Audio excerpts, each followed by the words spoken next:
Bonjour à tous, voici le condensé du vendredi 26 juin 2020. C'est une information qui fait grand bruit dans le milieu des avocats et de la justice. Le magazine Le Point a révélé certaines méthodes utilisées par le PNF dans l'affaire dite des écoutes.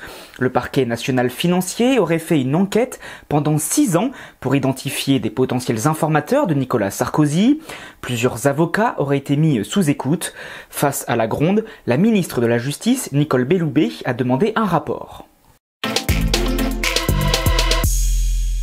Sanofi a présenté aujourd'hui un plan de départ concernant 1700 personnes en Europe, dont 1000 emplois en France, sur les 25 000 postes dans notre pays.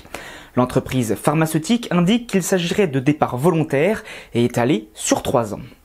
Autre actualité liée aux emplois, elle concerne le groupe Next Radio TV de BFM TV et RMC.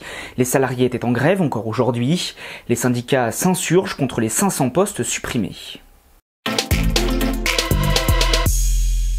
Un incident à Glasgow, en Écosse, s'est produit cet après-midi. Ça serait une attaque au couteau où 6 personnes ont été blessées, dont un policier.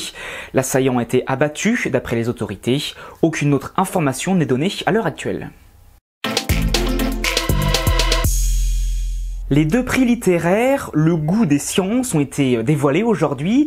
Frédéric Thomas, directeur de recherche au CNRS, remporte le prix du livre scientifique avec L'abominable secret du cancer. Et dans la catégorie jeunesse, c'est Amandine Thomas qui prend le prix pour son documentaire Océan et comment les sauver. C'était une 10e année pour cette compétition lancée par le ministère de l'Enseignement supérieur et de la Recherche.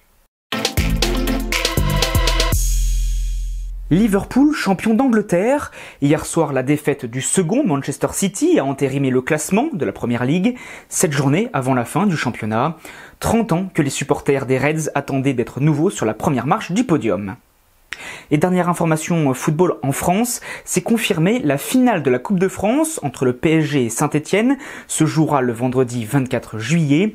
Et en Coupe de la Ligue, le trophée se jouera entre le PSG et Lyon la semaine d'après, le vendredi 31 juillet.